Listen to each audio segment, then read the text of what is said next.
I feel like you're about to I feel like I'm gonna get got. This isn't a gotcha podcast. This is. Okay. Have you learned? I don't know if you heard the other episodes. It's very Uh-huh. friendly. Yeah, no, I know. It seemed very friendly. I don't know why everyone's so nervous about this.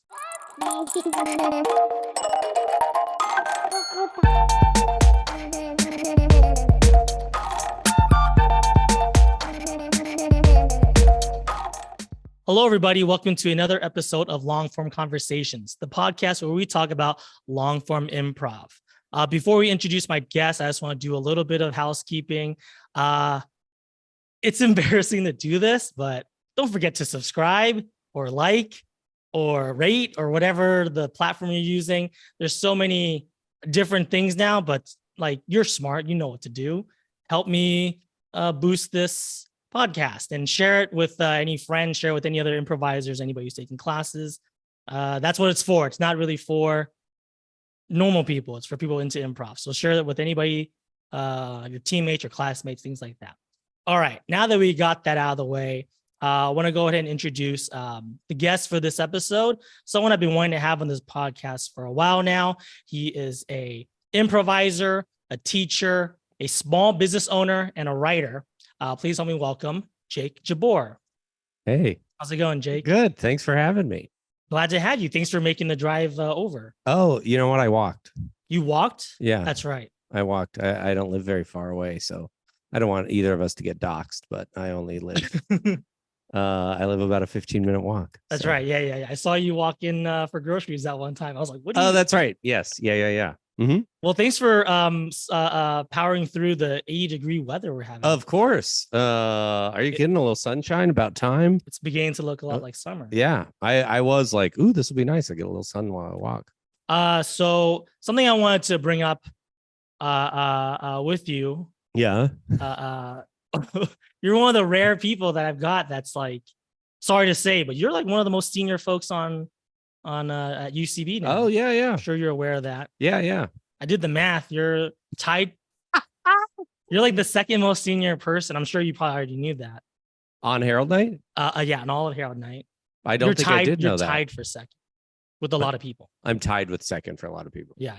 And Wayland would be number one. I was gonna say, I'm sure you know. Yeah. Your teammate. It's been there the longest. How's that feel? It feels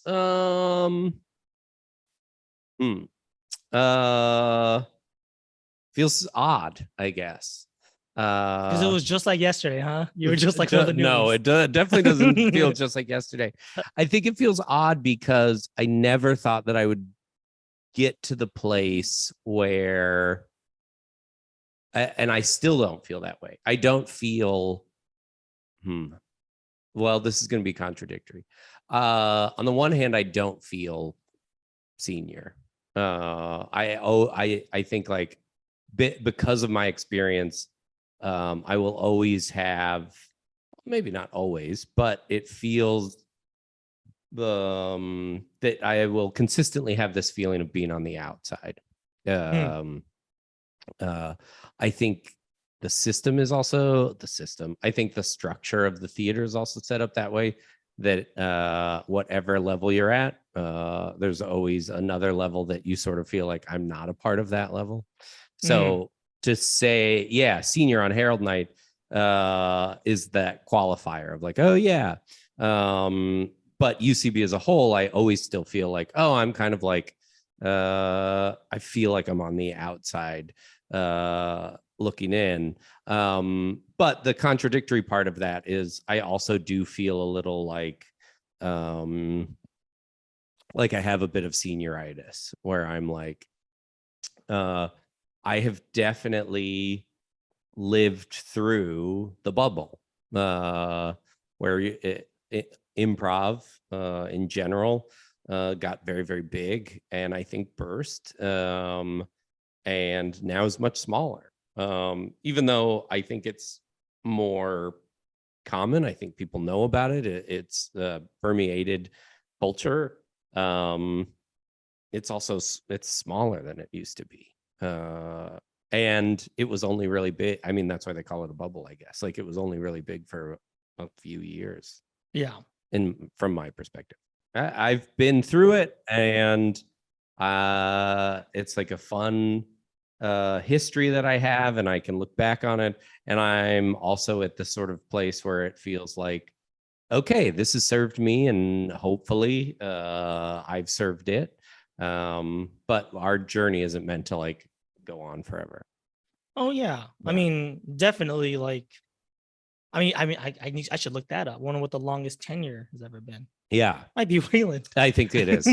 But yeah, it's kind of nice though. That means this isn't the end of the road. There's so much more to look forward Yes. to. Yeah. You be graduated. You already produce other shows there. Yeah. So Yeah.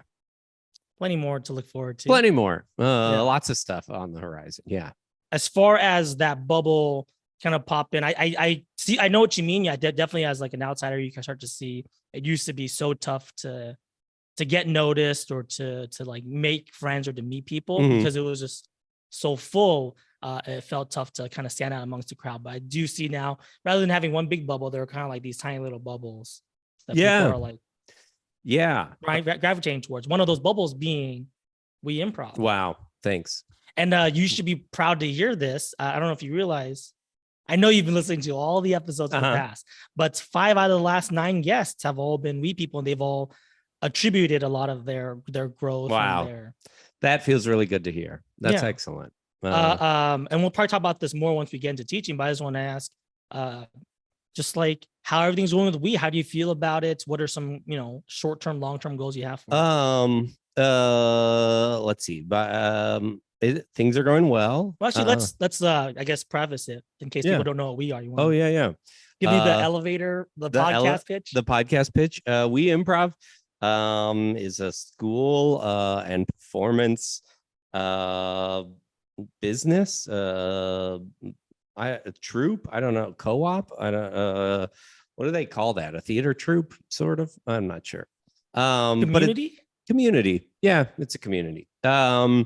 It's a school that I developed based on some pain points I saw in the community, with the aim being, the elevator pitch being small group sizes, high rep workshops, and weekly performance opportunities. And yeah, it started 7 years ago or something like that. And out of my apartment, IBM roots, doing it out of the garage.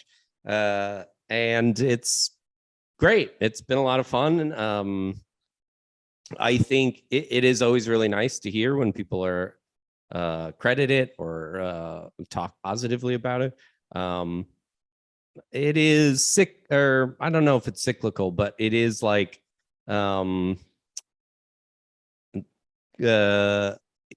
good people attract good people. So I've been very fortunate in having a program that started with people who are thoughtful and kind and warm and welcoming, and they attract other people who have that same sort of like attitude and I think desire to improvise and be a part of something. And it feels very community based. Not everybody who comes and takes workshops with me sticks around, right? Not everybody who even takes one workshop takes multiple workshops, but the people who do are always the people I'm happy did.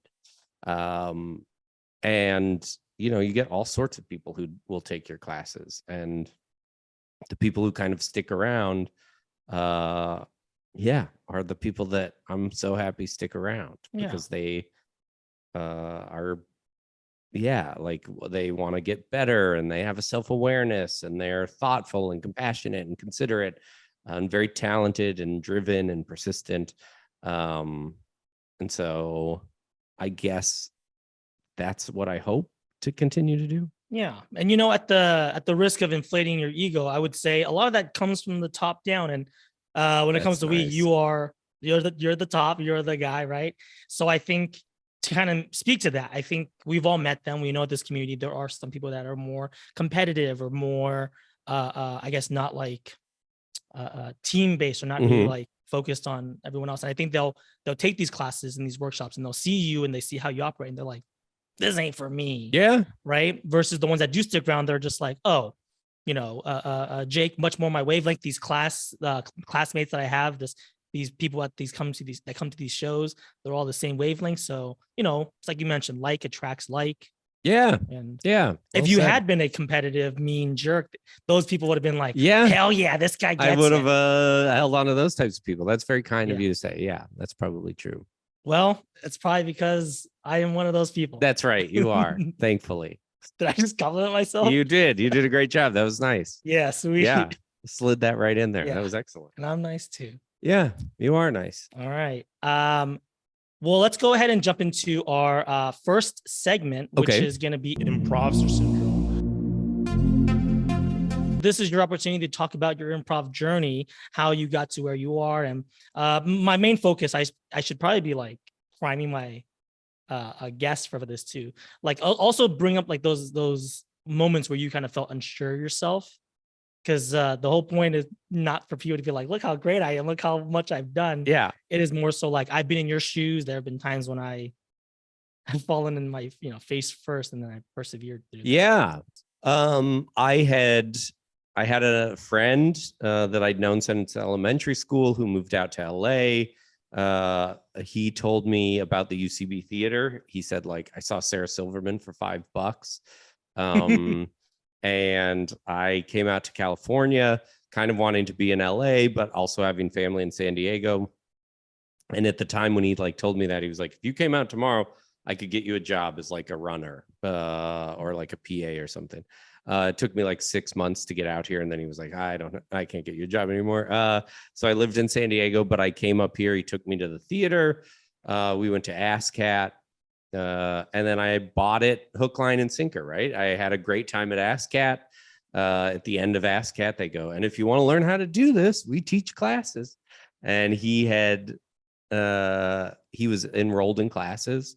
My friend Will, I went to his class show. I think it was a 201 or a 301. Mm-hmm. And then I was like, I need something to do. I was like pretty lonely.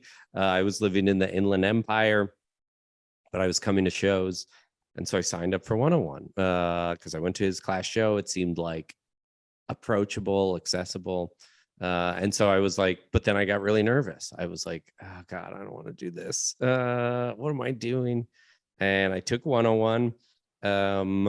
And I think I had 3 teachers. Will McLaughlin was our 101, but then he booked something. So we had Chad Carter for one day, and then we had Julie Brister for the rest of it. And they were all really great. I really had so much fun. I thought everybody was just going to keep taking classes, and like 6 or 7 of us did. We took our 201 together, and then 4 of us took our 301 together. And then by the time I took my 401, it was just me and Ryan Rosenberg. That's I met him in 101. We moved in together, and it became like everything we did. We were always going to Harold Night. Yeah. How quickly were you taking these? Were these like back to back to back? Yeah, I took 101 through 401 just pretty much back to back to back. Didn't really even understand what the Harold process was or what Harold was, or I like they say go to shows, so I'd go to Harold Night, but I wasn't like, oh, Harold Night, ASCAT, Facebook, or at the time it was MySpace. Like I didn't differentiate it. I didn't know.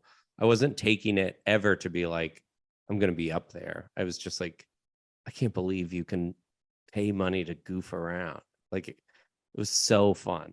For you, was it more like social, or was it like self-development, or? Yeah, it was social, I think, but I don't think I identified it that way. In retrospect, it's like, that's how I was making my friends. That's how I made my friends. But at the time it was like, I thought I was funny, and here was a class I could take that would help me be funnier. Like that was it. It was just taking it to take it because it was fun. And Will had a practice group, and he invited me to sit in on the practice group. And again, I was like, I almost called and bailed. It was like a Sunday in Century City. I had to like drive out there, and I was so nervous to like do a practice group. What were you nervous about? I didn't know the other people in the group. Ah, And he was like, we got a coach. We got Joe Hartzler from Flap Jackson. And at the time, I knew the names of the people on Harold Night. I like fanned over them. mm. And so I was like nervous about like meeting him, and then him seeing me do comedy. Yeah, that was like, I don't know. Every step of the way, I was just like, oh God, I'm so nervous. So I did that. I started a couple other practice groups. The indie improv just started popping up. It was at a time when UCB would advertise TNT in their classes. They'd be like, form a group, submit to TNT. Then Crash Bar came, and Shakedown and Room 101 and all these other ones. And I was like, I don't know, on 4 or 5 practice groups. Yeah. And it was like, it really was just like goofing around. And sorry, not to date you or anything, but was the clubhouse open at this time? No. So what was the indie scene looking like? Because you said 4 or 5 practice groups. Like, what would you do with them? Just practice. You'd submit to TNT, but it'd be like 3 months. Yeah. There was a handful of shows. They'd be at the clubhouse, or not the clubhouse, the complex.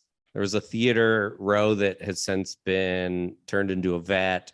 I did one in like some weird garage. Like I was just driving all over if we'd get the chance to do shows, but it was mostly just you'd practice to practice. It was 2 hours to be funny. It was like, I never did sports. I didn't know there was a place you could go to showcase the thing I thought I was good at, which was like being funny. And this was it. It was like, for 2 hours, that's our only aim, is to make each other laugh. It was like, this rules. Yeah. And I had, Can I ask you a question before Yeah. we jump into that? Because that's interesting. That's such a different world, and it makes me so grateful to have this scene and to have joined at a time when things were, growing and there were plenty of opportunities. But when you would, so I'm guessing the ratio is pretty low, where you would do like maybe 5-10 practices for every one performance, right? yeah, maybe. Yeah. If that. Did that make it tougher for you to get up? Because I think there are a lot of people that are kind of in that same, like, classes are like 8 weeks for one show rep. Yeah. How do you feel about those shows? Terrified. Yeah. TNT was the only show, and I remember God, I can't even remember. Killer Whale, I think, was the name of the team. That was the team that Will asked me to join. We got a TNT show. Joe Hartzler came to watch us. I said like one funny thing and like one line, and felt on top of the world. And I was like, that was awesome. But I was like so nervous because there were people from Harold Night there. It was packed because it was the only indie show in town. It was like, when your class shows have like 5 people watching or something. So it was like, it was this insane thing that was like, I was lucky I did one thing.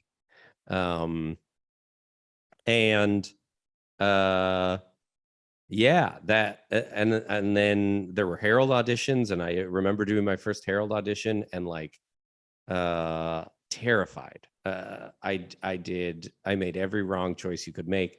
Oh, we got warmed up and I kicked ass at the warm up. Like, Oh man, those 3-line scenes, am I right? I crushed those 3-line scenes. I crushed whatever else we did. And I was like, and I walked into that room, and it was all these people that I'd seen on Harold Night that I didn't really know. I didn't understand the process.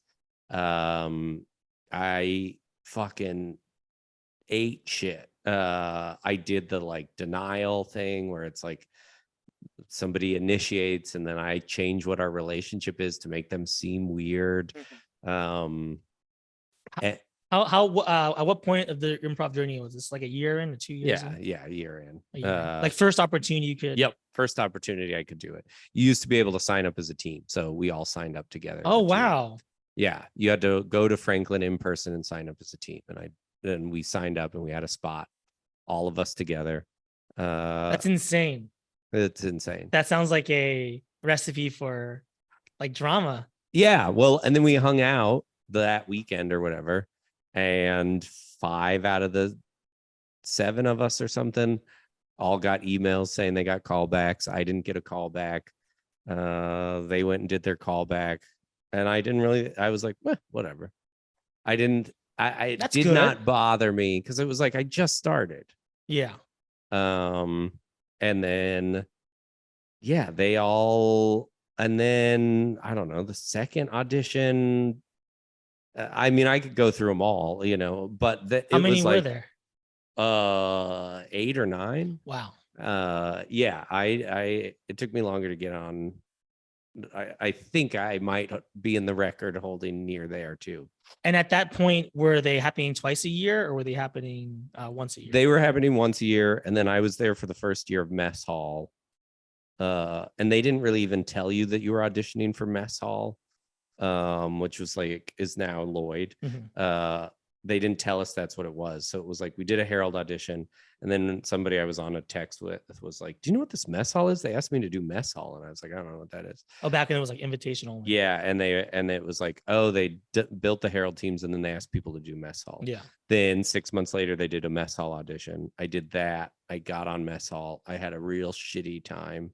I was like, I'm never doing that again. Wait, really quick before we jump too far. Yeah. At this time, was UCB the only game? I mean, obviously Second City and IO, but like the schools, were they the only games in towns, or were there also like these smaller workshops? There were no smaller workshops. Boot camp started, but I couldn't do boot camp because it was during the day. Yeah. But there was none of these little workshops. I took maybe one of the first ones with a teacher who I signed up to take that 401 with. Then he taught a workshop. I took that workshop. Then he was like, "You should teach a workshop," and he set me up to teach a workshop, and nobody signed up for it. And so it was one of those things where I like put myself out there to teach a workshop. Nobody signed up, and then you just had to be like, "Okay, well, that didn't work." Like I thought I knew everything, and I had sort of stepped away from the like spotlight. So when I was auditioning, it was like I didn't know the people, but a lot of people who came up after me got on teams. Ryan, my roommate, we were still roommates at the time, he got on a team.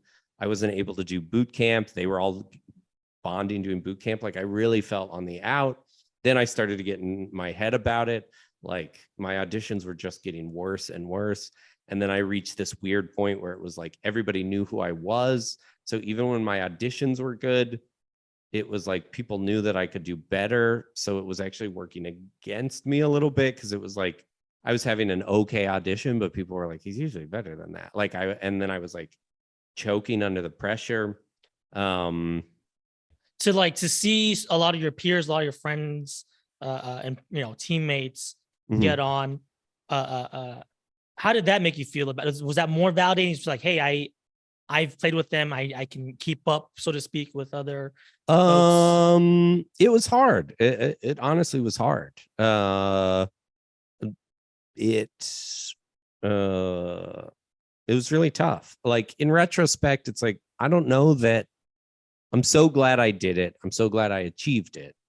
It came at a greater cost than maybe I realized, and it's something that I still am working through because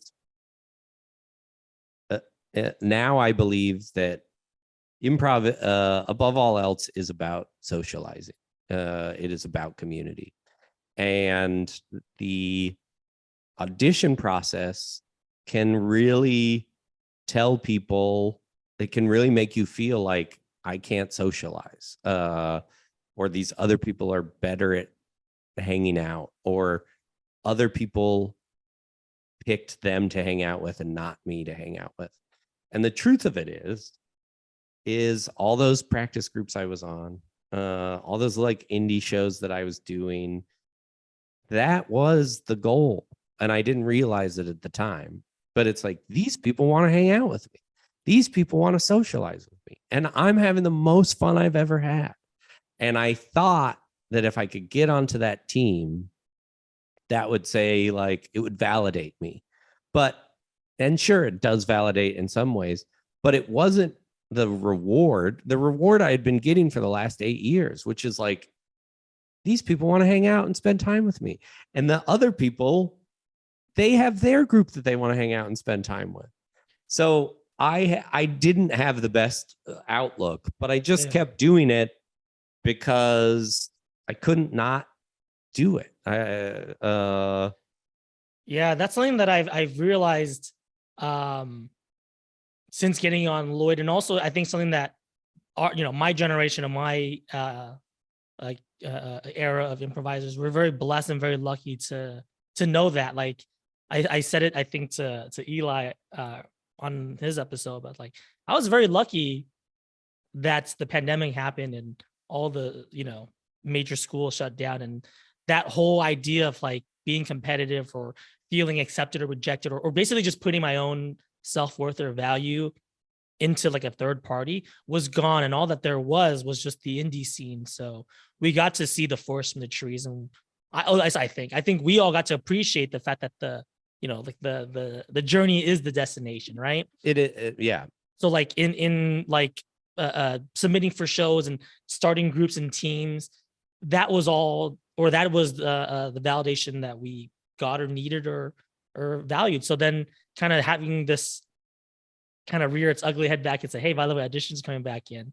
I don't know how everyone else feels about it. And obviously I have a bias because I got on Lloyd, but part of me was just like, if this doesn't work out, or if I don't get it this time around, it's going to be fine, because I've already done the work of like building a really strong support system, a really strong base of friends, where I'm going to be good for the next, whatever it is, 11 months until the next audition season. I think that is, I'm guessing, really hard to have seen that or to have realized that, because one, the indie season is probably smaller.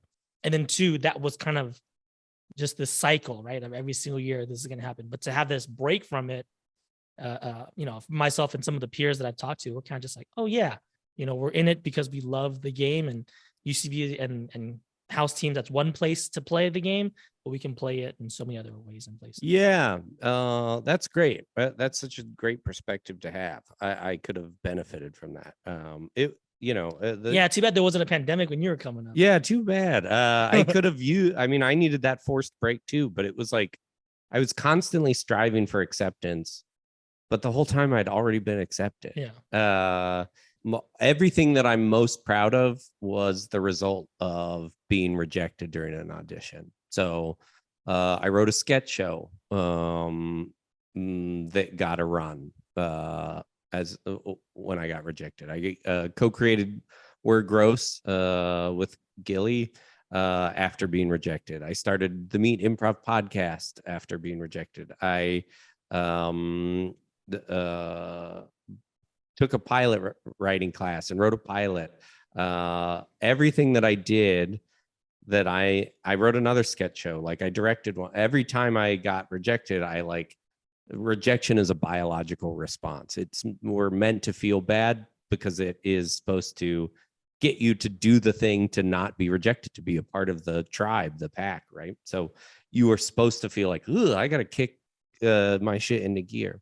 And people would point that out because it was like, oh, We're Gross. Like I had a monthly show at the theater before I got on Harold Night. Like I got a sketch show.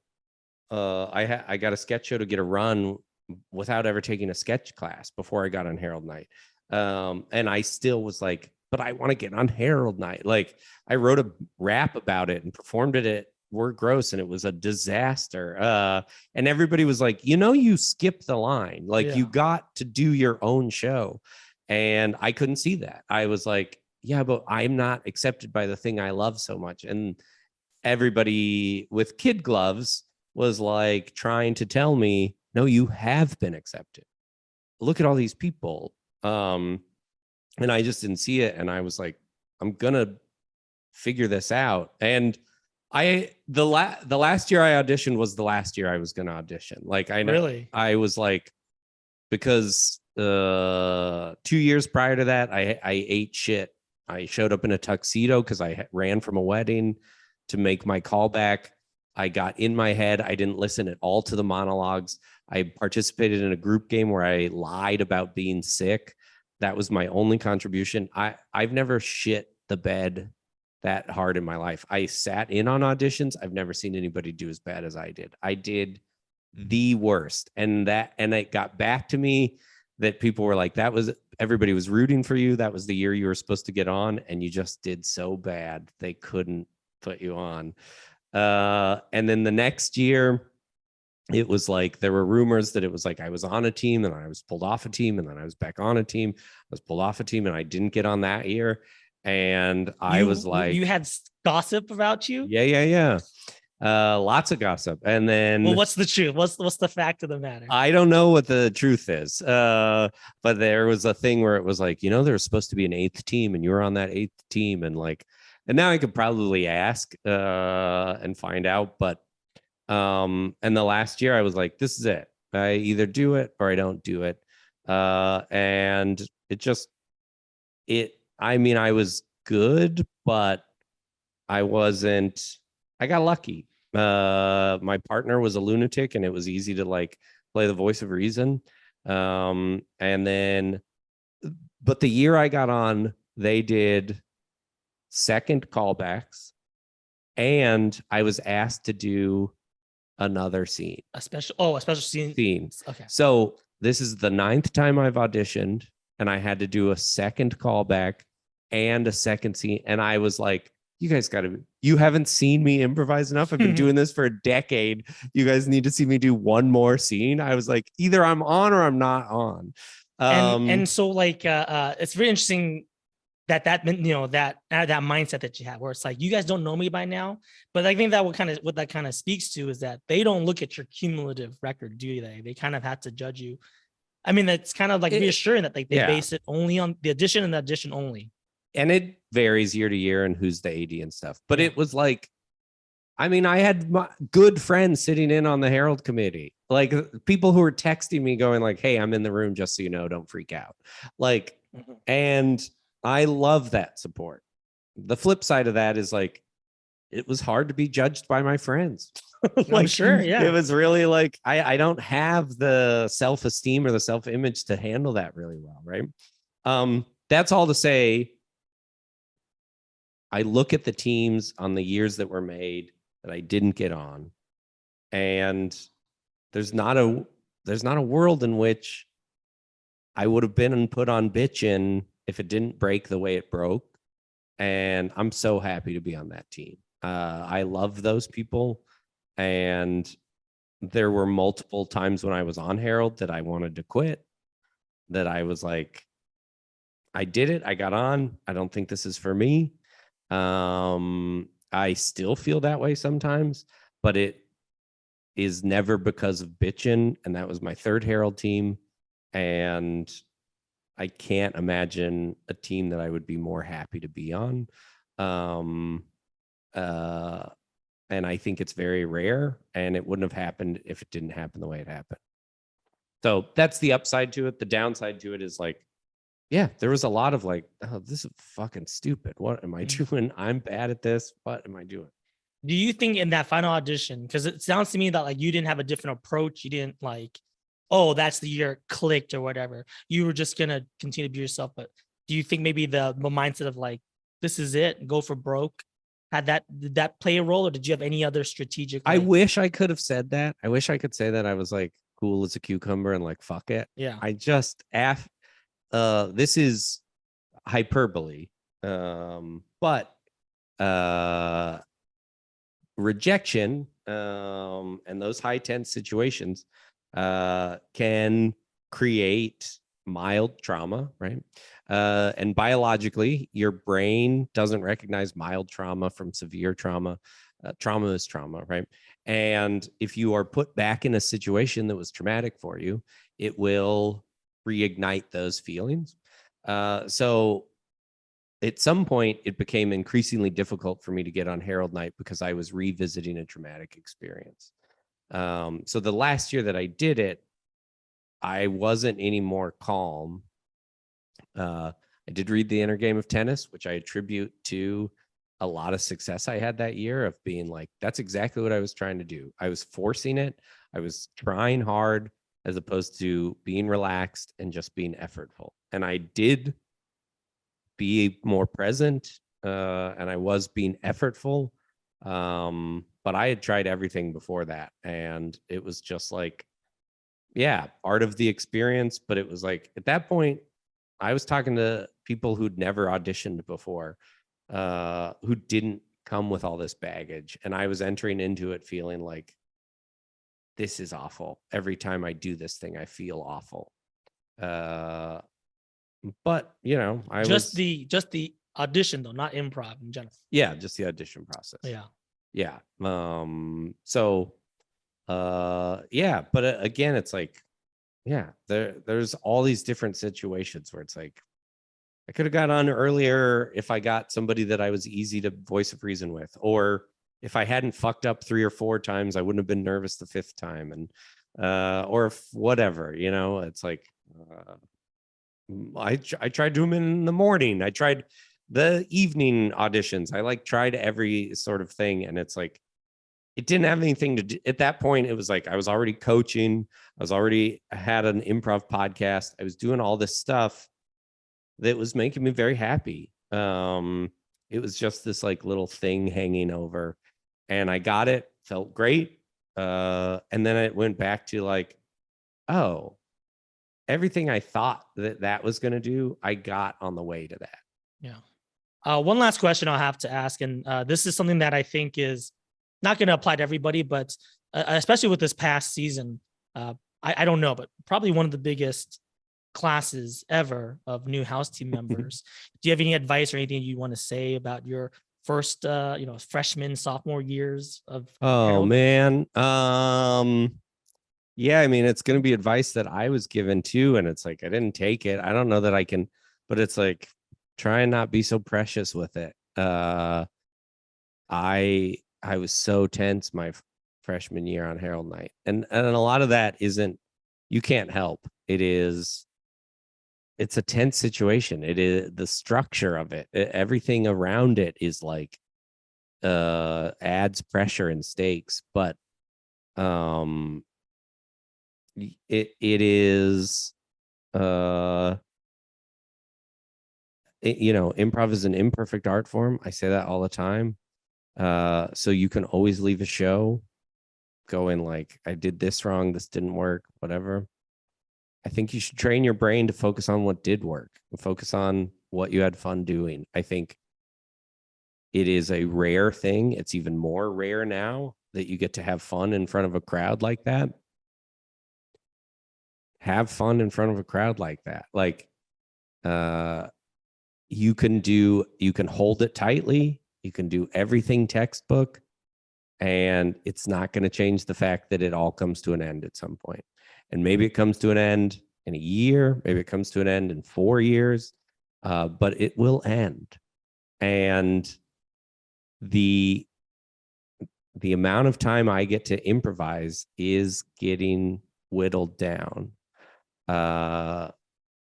It's especially the way it's set up now, right? It's like, oh, I used to improvise every week on Harold Night on top of doing my indie show, on top of whatever, doing the podcast. So it was like I was improvising 3 or 4 times a week.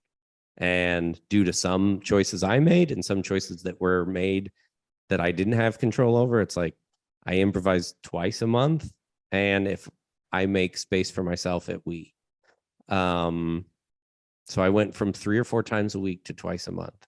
And the future looks like I may be very fortunate if I get to do it once a month. And you can always put in the time to book shows and do that stuff, but it's harder. It's harder the older you get. You have more commitments. Other people have other commitments, doing things like that. So I tell everybody, every improv team has a shelf life. Don't be precious about it, but especially that house team situation of like, have some fun, really have fun, and don't try and have fun, just relax and enjoy the notion that like you get to do something that very few people get to do, and you can try and force and hold everything, but it doesn't mean it's gonna last forever. And I would rather have it last for a shorter amount of time where I was having fun than have it last for a longer amount of time because I was like very rigid and trying to make everything click into place. That's great. Really great advice. Really appreciate you kind of giving us that perspective. Thanks. Yeah. We're going to move on to our next segment, which is our topic of the week. Now, the topic that I threw out to you, and I'm really glad that you chose it, is what does it take to be a teacher / coach? Yeah. But I will also say, sorry to, you mentioned your word, this is a gotcha podcast. Yeah. I am going to gotcha for a second. Because the other topic that I threw out to you was how to be a mentor or how to be like a role model in improv. Mhm. And you said, I think I'm more comfortable with the former. Yeah. But I think it's curious because I think that these two things go hand in hand. Being a teacher and a coach, in some ways you are stepping in for that role of a role model and a mentor. And kind of like you mentioned earlier, you know, like being the face of your own school, for better or worse, whether you like it or not, you kind of already are that. So I'm sorry to call this audible on you. No. I kind of want to combine these topics. Okay, of great. like, what does it take to be a teacher, coach / mentor / role model? Yeah. Because I want to say, I guess I'll start off by tossing us up to you. I think that is a unofficial title that you have as a coach or a mentor or a coach or a teacher, that you are going to be a role model. Yeah. So it's kind of like, I don't think you can't separate the two. You can't say, oh, I may be a teacher and I may be shaping, you know, young improv careers, but don't look up to me. I am not a role model. Yeah. You know? I mean, that is the thing that I am trying. If I am modeling anything, it is don't look to me to model, because I did that. I looked up to so many improvisers who I was like, they've got it all figured out. I want to be doing what they're doing. And then it was like, I'd either get to know them or see from a distance. And it was like, oh, they don't have a clue. We all go, that person's got it figured out. And that person who you think has it figured out is also looking to somebody else to go like, that person's got it all figured out. And it goes all the way up to Amy Poehler. It does. You don't think Amy Poehler's like, I got to win an Emmy, I got to get an Oscar, right? Like, whoever it is like that. And that's a little bit of the bummer of this, like, you know, ladder rung kind of system in place of like, I want people to know that where they're at is a great place to be. Right. And don't look to me because I don't know what I'm doing. I can tell you what my experience was, and that's what it takes to be a coach or a teacher. I think is like, here's my experience, but you have your experience. That will always be a better teacher than anything I can say. My job is to create a space for you to feel safe, and to take risks, to explore, and to have a good time. And I try and use the term facilitator as much as coach, because it's like, I was joking with somebody the other day. It's like, yeah, there's like people who I might be like, you two are going to be in that corner doing initiations for the next 30 minutes. And it's like, that's what a coach would do. A coach would be like, run this. I'll check in on you in 20 minutes. Yeah. Like, but that's not my job. My job is to facilitate and say like, you found people you want to play with. You have the best thing in the world. Enjoy that. Make something that's your own. Do not give up what you have for something you think you want. Yeah. And I think that role model thing, or that mentor thing or whatever is like, if I'm hanging around doing improv, I'm doing it because I like doing it. But it's not because I have all the answers. Yeah. So it sounds to me like one of the first things you should consider before you become a teacher or a mentor is to even just have that healthy relationship with improv, where you recognize that everybody who's coming out here is going to make mistakes, but to not like make them, well, you shouldn't feel like they're making a mistake. And then second of all, you should imprint on them that what they're doing is bad or wrong. Yeah, because you're going to get better. There's a reason. And your students are going to get better. Yes. everybody's going to get better, and like I had a lot of success early on as a coach, in part because I had teaching experience. So I knew what to look for. Right. And when I say what to look for, it's like so little of it had to do with improv. Like I said, I'm just now fine tuning improv exercises, ways to improve that actual technical procedural thing. Yeah. But creating a space and an environment, and sort of like scan, does everybody seem comfortable? Look at body language, look at the way people are standing, look for who's initiating all the time, who's not initiating. Do you notice somebody who's shy and hesitant? Can you find a way to edit a scene on their line? Can you find a way to make sure everybody has an opportunity to play? Do you have a student who is over eager, or is maybe making choices that don't work more than they're making choices that do work? Can you catch them on task? Can you catch them doing something that worked and then go like, that's great? Anybody can go, that didn't work. This didn't work. Don't do that. So like, just get those reps in, make sure that teams get their reps in, and create a space for them to feel successful when they leave. Now, you mentioned that it took you a while to kind of apply this to improv, but you do have a teaching background. Mm-hmm. I have a teaching background as well. Something I want. That's right. You do teach. Yeah. And something I wanted to ask about, and I want to also throw my piece in there as well. But what was it like for you as someone who, you mentioned you were teaching during the day, taking classes, I'm guessing evenings and weekends? What was your experience like watching, like, I mean, look, they're teachers, but they may not have experience teaching. What was that? They don't. Like? That had its ups and downs, right? Like, I had to.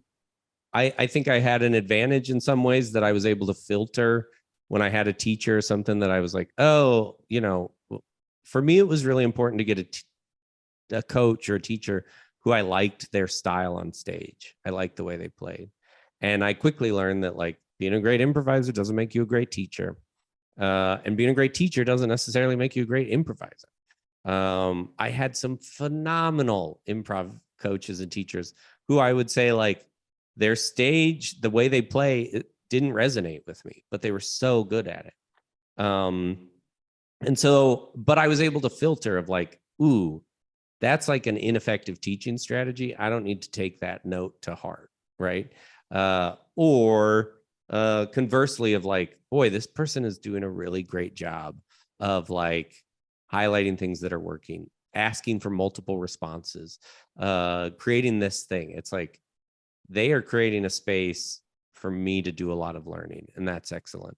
And I think to that teaching part and that coaching part is like, and a little bit of that leadership thing is like, I'm not, I don't want to please my teacher.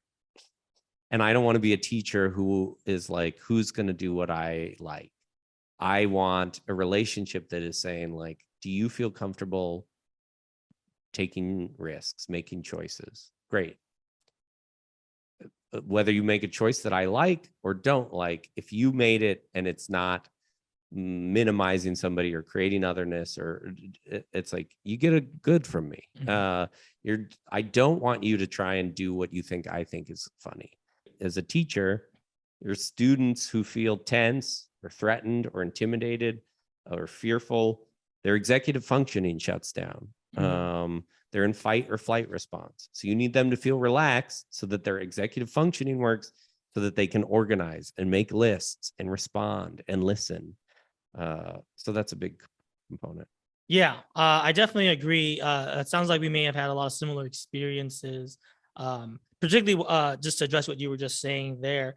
One of the things for me as a teacher is like that relationship that you have. And, I'm very lucky in that, like, I have pretty small classroom sizes, and I also am teaching a lot of adults, or sometimes even adults that are older than me, so that relationship and that like status is much more even, which makes it easier for them to trust me and for me to view them as peers rather than to view that, like, I think traditionally the the relationship that people have with teachers are like, K through 12 Mhm. with an adult. So there's an inherent, status there. And Mhm. it's really hard to trust that person, or rather some of that trust may just already be implicit there. But when you're dealing with someone who could be the same age as you, kind of like what you were saying before about how a lot of teachers like, well, I don't know what I'm doing. That doesn't subtract or take away from the idea that you need to still establish that relationship, and they still need to feel safe Yeah. and trust you that you are looking out for them, and if you are, not in a good place, or if you are feeling like threatened by one of your students, like that's not a good place to Yeah. be. It's not a good relationship to have. What techniques what do you find to build trust, and how much, as a comedian, how much do you use humor when you're teaching? A lot, actually. So one of the things I do for my classes, start off with just at UCB, I guess they made you do the name game, right? Like, I'm dancing David, but I think that's so surface and that's a little bit superficial. I always start off with a round table just to get to know each other, Mhm. and I think the best thing you can do is ask probing questions, even not about like the lesson, but just about them. So if someone's like, "Oh, hi, my name is Jake, and I grew up in Colorado, and I like football." Good impression. Mhm. Yeah, sorry, that That's good. was unintentional. That's good. I'll be like, "Oh, what part of Colorado? Um, favorite football teams? What football teams do you Mhm. root for?" Yeah, I used to play football too. Did you ever play? So it's just even something as small as that. I know that's a very simple, basic gesture, but that is something that right off the bat, every single improv class I've taken, no one's ever. No. It's the name game, and it's all right. Let's do 16 more minutes of warm ups before we Yes. jump in. So I don't know them. I don't, or maybe if I do know them, I maybe again, I think the I don't know. It's weird, but like we always, and I'm guilty of this too. We always take classes with improvisers that we respect or hold in high regard. So because they're not interested in getting to know you, and because you've already seen them on stage, and I've been watching you, on Harold Night, I've been watching you on the weekend shows or ASCAT for so long. That inherent structure of just like, I need to please you is always gonna be there. Versus if they were just like, "Oh, hey, sorry, my 2013 Civic broke down. Anybody here drive a 2013 Civic? Anybody else? Yeah, don't Civics suck?" All of a sudden, you can kind of get on the same level. Like, Yeah, that's smart. teachers, they're just like us. They drive piece of shit cars They are too. just like us. Things like that, I think, is really important to establish that. Yeah. Another thing that you kind of mentioned, that I think is really important. They say that most teachers, most good teachers, were once good students. That's because naturally, as good students, they've been able to learn from lots of different teaching styles. So even if they get a quote unquote bad teacher, or rather it's just a teacher that teaches a specific way, or Mhm. maybe they are kind of like skipping some of the finer details. As a good student, you will be, like you mentioned, filling in the gaps for them, or tailoring, like, okay, he's saying that, but I think he means this. Mhm. So like I've had the privilege and the fortune of being just a really good student. So that's the thing that's like really frustrating, where it's just like, I get the lesson, but I'm looking around at my peers and I'm like, you didn't really explain that. Yeah. Or today's supposed to be about support moves, but all the exercises have been about heightening. And that's two different, or in my head, right? As a good student, I'm like, those seem like two different lesson plans. I would have focused more on the support moves today, and then heightening Yep. on a different day. So the exercises don't really match that. So I think it's important, if you want to consider teaching or consider being a coach, to one, like, relate to them as people, build that trust and that relationship. But then two, like, I guess, really like know what you're talking about, which is harder. It's harder to do, harder to diagnose. I guess you have to be able to diagnose what you're trying to say, or what you're trying Yeah. to do. I mean, I don't even think, you brought up something of like, oh, the heightening and support. One thing I would say is like, your job as a coach or a teacher is not to show me everything you know, right? So sometimes this happens in a lot of fields. But it's like, if I give them an assignment that is focused on X, well, it's improv. So a lot of other stuff is going to happen. If they achieve X, I don't need to note them on Y, Z, and whatever, right? So it's like, oh, we're doing, and and it's like the more you work with the team, the more you can be a little bit more specific with that. But it's like, if we're going to focus on, let's say support moves like walk-ons or whatever, and it's like, okay, it's like, I need you to walk on and multiply the unusual behavior or whatever. And then somebody makes a move in one of those things that doesn't apply to what we're doing. I'm not going to note them on that other thing. That other thing didn't work, but again, it's imperfect and it's improv. I can always find something that didn't work. My job is not to look at every scene and point out stuff that didn't work. Yeah. My job is to say like, hey, we're focusing on this. Did you do this? Great. Awesome. The flip side of that is like a scene that works really well, but didn't achieve the thing that we were focused on. And I have to go like, great, excellent scene. That it proves the exception to what I was talking about, but I just want to make sure that we identify it so that you can see the difference. Sorry, I cut you off. No, you didn't cut me off. I just went, or I went, yeah. I totally agree. That example that you mentioned, and whoever that person is, I would say that that's a byproduct of a lot of like bad teaching, which I think a lot of people, I've taken classes all over the place with all different teachers, and they tend to approach improv holistically. So it means like overall the whole scene, when, like you mentioned, it really should just be specific techniques or specific aspects of it. I think it's important to outline what you're working on so that whenever someone does that, but not, they do X, you're telling them we're working on X. And when they do X, everybody can feel good about it. The fact that a student would be like, okay, yes, he did X, but also he did Y, which is wrong, right? I think that's a byproduct of years and years of like teachers, like you mentioned, noting everything.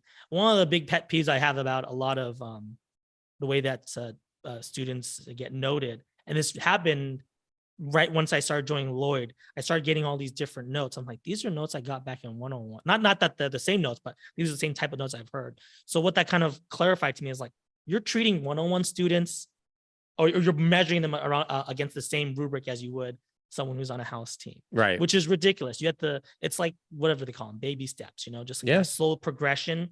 You have to make sure that you meet them where they are. So of course, if we're just doing one-on-one, working on yes and, but if you're like, yes, you did yes and, but also you did 15 other things wrong, that's going to train that whole class, because they've seen that and they got the negative reinforcement. They're all just like, oh, whenever anybody does that wrong, doesn't matter what we're working on, doesn't matter what level they are, doesn't matter what we're doing, we got to call that stuff out. Right.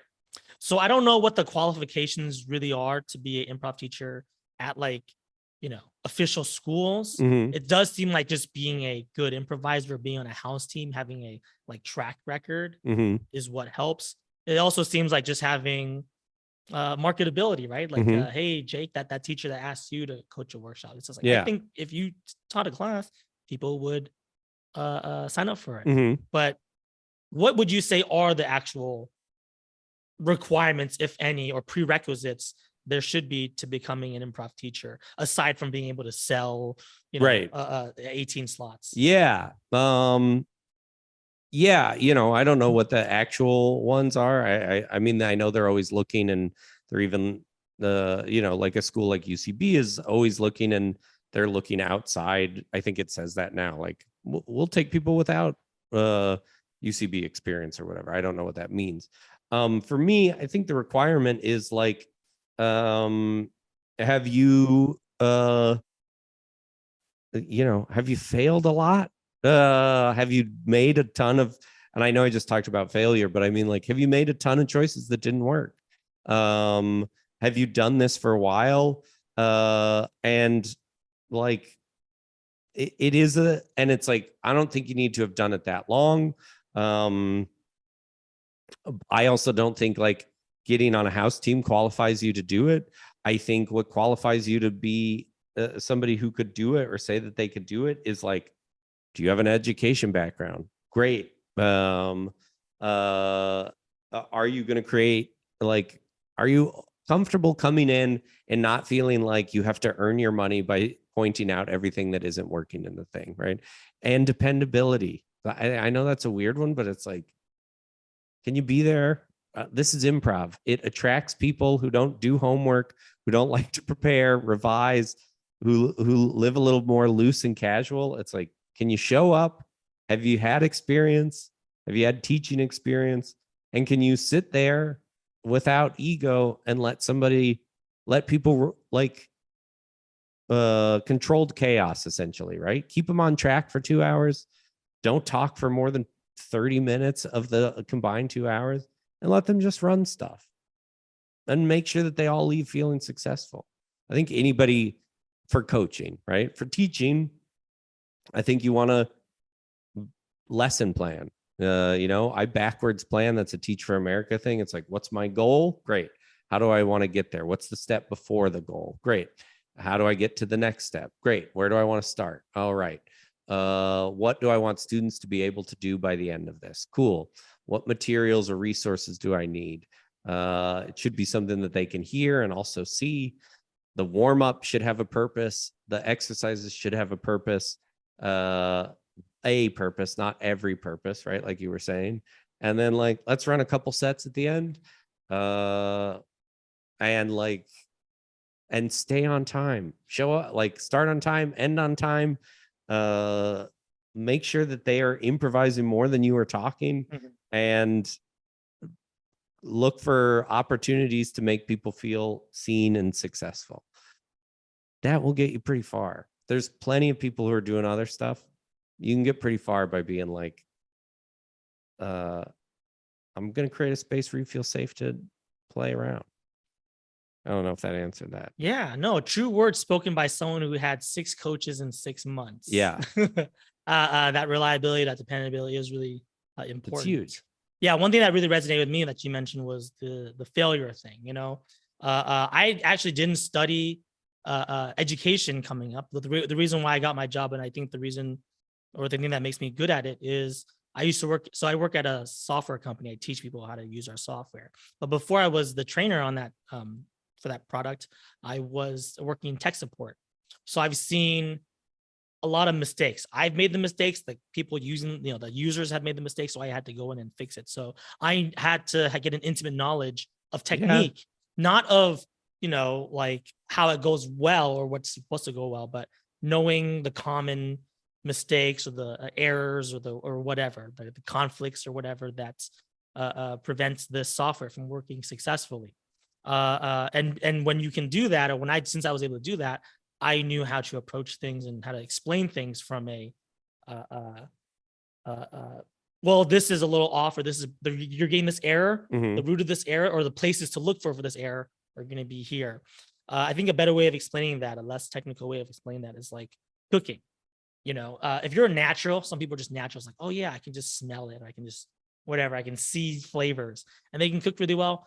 Great, but you're not going to be able to teach anybody because you have that natural innate ability. So if you're natural at something where you always do it perfectly, you can't help anybody unless they're also natural gifted talents. But if you are someone who's like, oh, hey, I've baked 1 million cakes and only 3 of them have been good.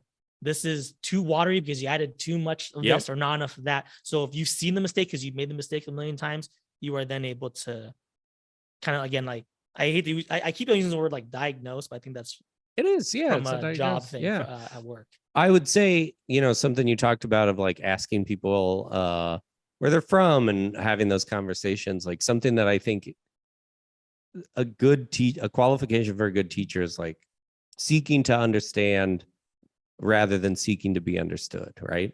I think it's counter to what you might think it is. It's like, oh, I need to be a good teacher because I have all this knowledge and information. And it's like, I think what makes you a good teacher is trying to understand where you're, like you said, meet your students where they're at, trying to understand what they're trying to get out of it, trying to understand what they intended to do versus what happened, right? It's so much more about listening and observing than it is about talking and giving information.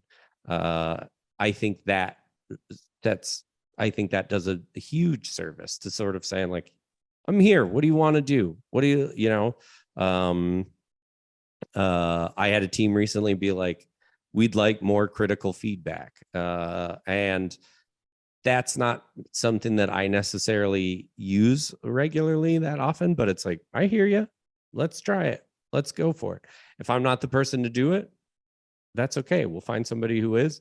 I don't want to waste your time. I don't want to waste my time, but I don't want to say, no, I want you to do it my way. And I think there are very effective coaches who do that. Here's how we're going to do it. You're going to do it my way. But I think you should be able to sort of say, like, I hear you. Let's see what we can do about that.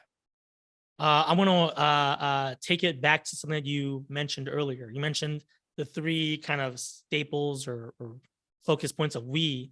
You mentioned smaller or small group learning. You mentioned more reps. And what was the third one?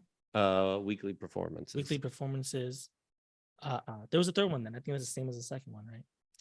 Small group, high reps, performances. Okay.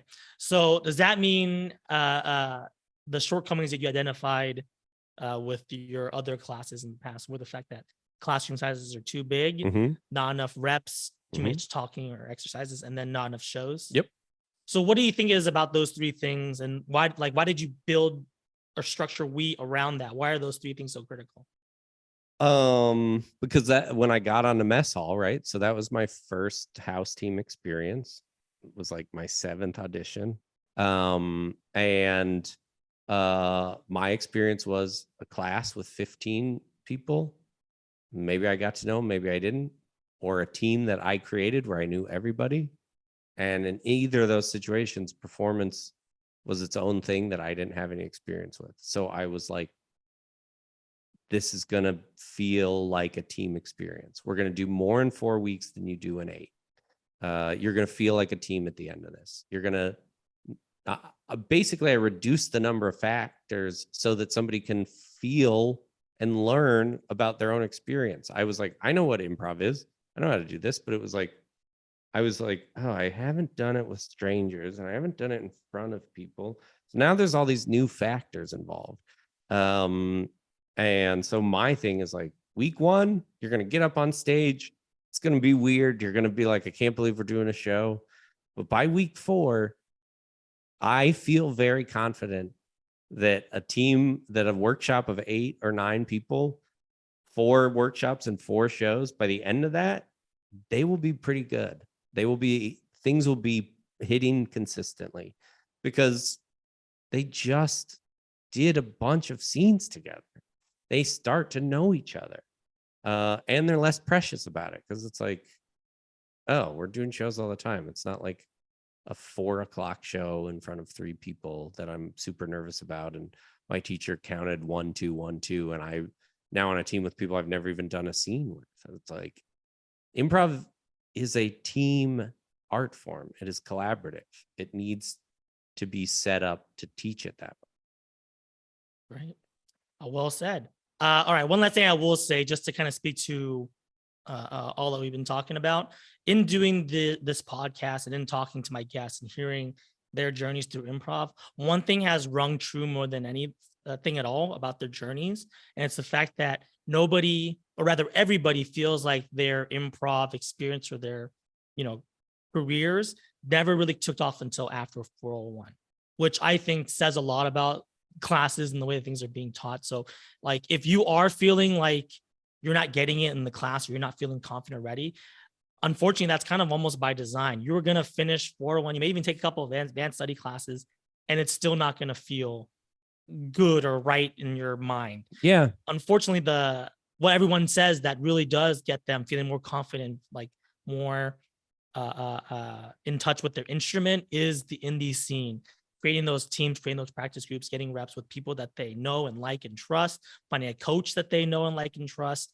And I don't know, one last little plug for something that you do really well on those 3 things that you mentioned that you do. You really do facilitate the indie experience or the indie mindset very well. So for those of you out there that are looking to improve, I would say the best thing you can do is get into the indie scene and find coaches that get that and understand that. If you have a teacher or coach that's only done UCB and only done like the structure and like the big house theater systems, they may not be able to help you out unless you're naturally gifted like them. Yeah, well said.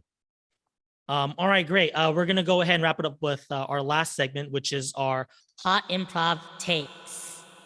Do you have one, or would you like me to go first? Why don't you go first? Okay, sure. I'll go first. I have one, but I want to hear yours. Yeah. Hot improv take.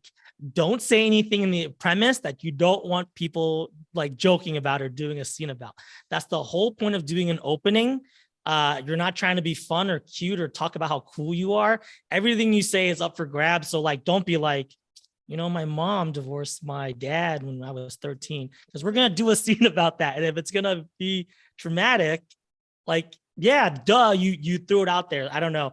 I just, I think that there's a lot of times I've seen people in openings, whether it be a rant, and I get it, because improv is about not thinking and you just kind of shoot it off. But then in the backline, they're kind of in horror. They're like, why are they talking about my parents' divorce? That's a tough time for me. Is that a hot take? I think that's excellent. Like, well, so many people are doing it. I guess the hot take is, if you do it, I'm going to ridicule it. Yeah, you should use it.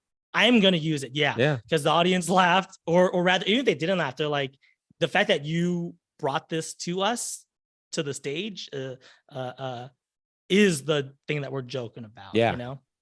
That's a great one. You're right. That may not be a hot take, but I just haven't seen it so much. I'm glad you said it. I had to say I agree. about it. It's good. I think like sometimes it's like, man, that's weird that you did that.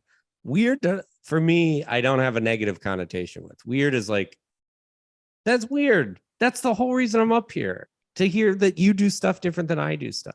And my stuff should sound fucking weird to you. Like, that's the whole point. All right, ready? Yeah, you're in hot improv take. My hot take is that I think the improv team should, I think teams should be teams that practice. I think for whatever reason, improv has developed this thing where it's like, if you've been doing it long enough, you don't need to practice. And it allows for a lot of like mashups and like what I call like collage teams, where it's like, we just grab these people and put them together.